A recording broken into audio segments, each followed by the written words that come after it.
Assalamu alaikum dear students, welcome to Pass Education System largest online institute for your anti-test preparations.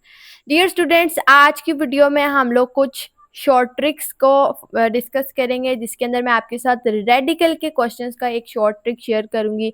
तो dear student, सबसे पहले हमारे पास एक question आता है जो इस तरीके से आपके पास एग्जाम में आता है, जिसके अंदर आप लोगों को दो डिफरेंट रूट्स दिए होते हैं और उन दोनों के दरमियान किसी भी तरह का बेसिक ऑपरेशन गिवन होता है। लाइक अगर प्लस है या माइनस है, इस तरीके का कोई भी बेसिक ऑपरेशन आपको गिवन होता है और आप लोगों को इसके साथ जो ऑप्शंस गिवन होते हैं वो भी इसी फॉर्मेट में होते हैं।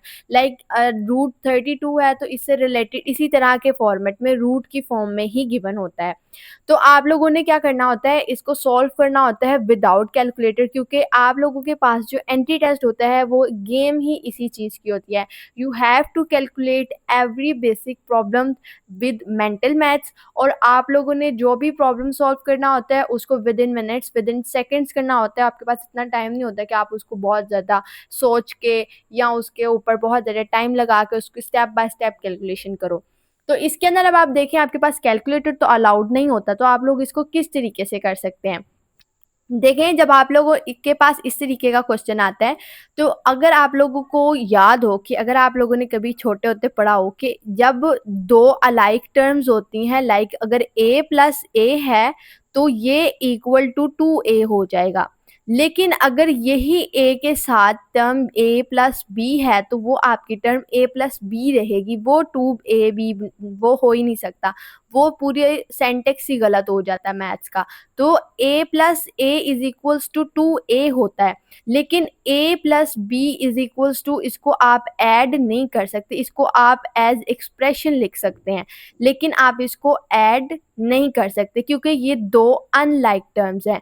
तो जब भी आपके पास अनलाइक टर्म्स होती हैं तो उसके अंदर किसी भी तरह का बेसिक ऑपरेशन जो है वो एवेल्युएट नहीं हो सकता, उसको जस्ट आप लोग एक्सप्रेस कर सकते हैं इन इक्वेशन और इन एन एक्सप्रेशन फॉर्म। तो ये भी इस तरीके से अब आप लोगों के पास ये एक एक्सप्रेशन गिवन है। अब देखिए, इसके अंदर हम लोग इन दोनों को ऐड नहीं कर सकते। 32 के अंदर हम 18 को ऐड करके तो हम लोग इसको 40 नहीं बना सकते, ठीक है। लाइक अगर रूट 2 प्लस रूट 3 है तो उसको हम रूट 5 नहीं लिख सकते। इस तरीके से के जो क्वेश्चंस होते हैं उनको सॉल्व करने का एक मेथड होता है, वो इस तरीके से कि आप लोग पहले क्या करते हैं, इनको इस तरीके से जो रूट के अंदर जो भी वैल्यू गिवन है उसको किसी भी ऐसे दो नंबर्स के अंदर स्प्लिट कर देते हैं जिसके अंदर आप लोगों का कोई एक नंबर जो है वो परफेक्ट स्क्वायर बना रहा हो। लाइक अब मैंने 32 को किया है तो अब मैंने इसको करने के लिए 16 टू द 32 होता है। तो अब देखिए 16 जो है ये परफेक्ट स्क्वायर है। जो 16 का अगर आप लोग स्क्वायर रूट लो तो आंसर आता है 4, it means it is a complete square. इसी तरीके से जो 18 है इसको मैंने स्प्लिट किया 9 इंटू 2, इट मीन्स कि 9 का जो स्क्वायर है जब आप 3 का स्क्वायर लेते हो तो दैट इज इक्वल टू 9, तो ये भी इसका एक कंप्लीट स्क्वायर बन जाएगा। तो फिर जब जो कंप्लीट स्क्वायर होता है तो जब आप लोग 16 को स्क्वायर करोगे, लाइक 4 का स्क्वायर करोगे तो वो स्क्वायर स्क्वायर रूट से कट जाएगा, लेकिन 2 नहीं निकल सकता क्योंकि ये कंप्लीट स्क्वायर नहीं है। तो ये इस तरीके से जो इसका 4 स्क्वायर रूट से कट जाएगा, 16 जो कंप्लीट स्क्वायर है स्क्वायर रूट से कैंसिल आउट होके 4 बाहर आ जाएगा और 2 रूट के अंदर ही रहेगा। इसी तरीके से जो 9 है ये भी इसी तरीके से स्क्वायर रूट के अंदर से स्क्वायर रूट को कैंसिल आउट करके खुद बाहर आ जाएगा, और रूट 2 जो है वो कंप्लीट स्क्वायर नहीं है इसलिए वो रूट के अंदर ही रहेगा। तो अब इसकी इस तरह से अब आप लोगों के पास अलाइक टर्म्स बन गई हैं। देखिए, जो रूट है वो आपके सेम हो गए हैं और जो आप लोगों का यहाँ पे एक्सप्रेशन है ये थोड़ा सा चेंज हो गया, ठीक है। अब आप लोगों ने सिंपली इन दोनों को आप लोग ऐड कर सकते हैं और रूट 2 को आप एक दफ़ा ही लिखेंगे। तो इस तरीके से आप लोगों का 7/√2 आ गया। अब अगर तो आप लोगों के पास ऑप्शन के अंदर 7√2 की फॉर्म में आंसर लिखा हुआ है तो आप इसके साथ इसको ही टिक कर सकते हैं। लेकिन अगर आपके पास इस तरह का ऑप्शन अवेलेबल ही नहीं है, इस तरीके से ये इस तरह की रेडिकल के अंदर आप लोगों का नहीं आता कि आपका रेडिकेंड भी साथ में गिवन हो, तो आप लोगों को इस तरीके के फॉर्मेट के अंदर आंसर आता है। तो आप लोग इसमें क्या करोगे, अब देखो जो चीज़ हम लोगों ने यहाँ पे भी बाहर निकाली है इसका मतलब है कि इसका स्क्वायर कंप्लीट हुआ था, वो स्क्वायर कट के बाहर आया था। तो अगर आप इसका दोबारा से स्क्वायर लगा दोगे तो ये इस तरीके से अगर आप 7 का स्क्वायर लगा के इसको दोबारा रूट के अंदर ले आओगे तो 14 9 इंटू 2 इज इक्वल्स टू हो जाएगा 198। तो इस तरीके से फिर आप लोग इसका जो रूट 98 की फॉर्म के अंदर फॉर्मेट के अंदर आंसर है वो निकाल सकते हो।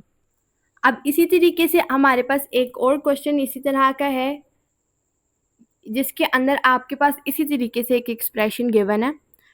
आपके पास है √45 और +5 √5। अब देखिए √5 को हम लोग मज़ीद सिंप्लीफाई नहीं कर सकते। √5 जो है ये एक बेसिक रेडिकल फॉर्म के अंदर बन गया। इसको हम ऐसे नंबर्स के अंदर स्प्लिट नहीं कर सकते कि आपके इसको फिर उसके बाद स्प्लिट करने के बाद इसका एक स्क्वायर कंप्लीट हो जाए। तो आप लोग क्या करेंगे, अब हमारे पास एक टर्म ऐसी है जो अभी कंप्लीट स्क्वायर जिसका बन सकता है। तो हम लोग क्या करेंगे, इसी तरीके से 45 को 9 इंटू 5 के अंदर स्प्लिट कर देंगे तो यहाँ पे आपका एक कंप्लीट स्क्वायर 9 बनता है, जिसको आप लोग जब आप इसको स्क्वायर रूट से कैंसिल करोगे तो ये 3√5 बन जाएगा। अब आपके पास अलाइक टर्म्स बन गई हैं। 3√5 प्लस ये जिसके साथ कुछ भी नहीं है ये इसके साथ 1 आएगा, तो 3√5 प्लस 1√5 ये इक्वल हो गया 4√5। तो अब अगर आपके पास इस फॉर्मेट में ऑप्शन गिवन है तो फिर तो आप लोग इस ऑप्शन के साथ जा सकते हैं। लेकिन अगर आपके पास ऐसा ऑप्शन गिवन नहीं है, इस तरह के फॉर्मेट में ऑप्शन गिवन है, तो फिर आप लोग क्या करोगे, जो इसके बाहर रेडिकेंड अवेलेबल है इसका आप दोबारा से स्क्वायर करोगे, इसको आप स्क्वायर रूट के अंदर लेके आओगे। 4 का स्क्वायर 16 हो जाएगा, 16 इंटू 5 इज इक्वल्स टू 80। तो इस तरह से आपके पास इस फॉर्मेट में इसका आंसर इजीली निकल आएगा। तो इस तरह से 2-3 स्टेप्स के अंदर आप without calculator with in minutes आप इसकी प्रैक्टिस करेंगे तो आप लोगों को इस तरह के क्वेश्चन सॉल्व करना आ जाएंगे। इस तरह के क्वेश्चन आपसे एंट्री टेस्ट में पूछे जाते हैं। अगर आप लोग रेगुलर अगर अपने कन्वेंशनल वे में करो, अगर अपने एग्ज़ाम्स में करो तो उस बोर्ड एग्ज़ाम्स वगैरह में करो तो आप लोग कैलकुलेटर के साथ कर सकते हो क्योंकि आपको अलाउड होता है। लेकिन एंट्री टेस्ट के अंदर आप लोगों को इस तरीके के जो क्वेश्चंस होते हैं वो अलाउड नहीं होते कैलकुलेटर के साथ सॉल्व करना। आप लोगों को इसको अपने मेंटल मैथ से करना होता है। तो देखिए इसके अंदर बहुत बेसिक सी चीज़ें हैं, आपने बेसिक लेवल्स पे पढ़ी होती हैं, लेकिन जस्ट आप लोगों को इसको रिवाइज करके इसकी प्रैक्टिस करनी होती है। कॉम्प्लेक्स से कॉम्प्लेक्स क्वेश्चंस को सॉल्व करना होता है। एक बेसिक चीज़ आपको समझ आ जाएगी, बेसिक कॉन्सेप्ट क्लियर कर लें, उसकी शॉर्ट ट्रिक को समझ लें, फिर उसके बाद आपके लिए कॉम्प्लेक्स क्वेश्चंस करना भी ईजी हो जाता है।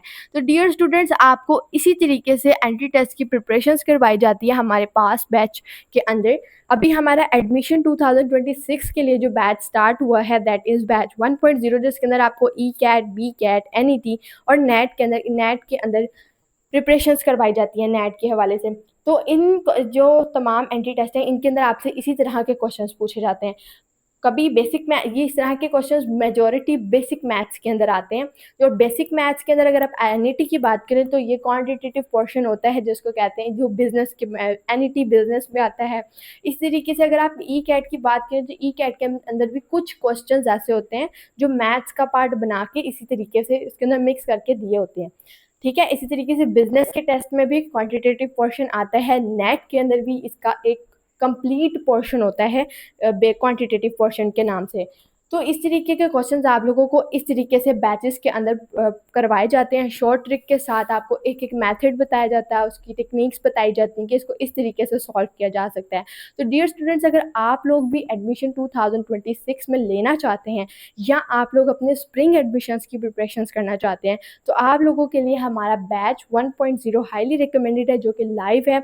अगर आप लोग इसके अंदर एनरोलमेंट करना चाहते हैं तो आप हमारे इस दिए गए व्हाट्सएप नंबर 0304 066 000 पे कांटेक्ट करके आप हमारे बैच की डिटेल्स ले सकते हैं। दुआ में याद रखिएगा। अल्लाह हाफिज़।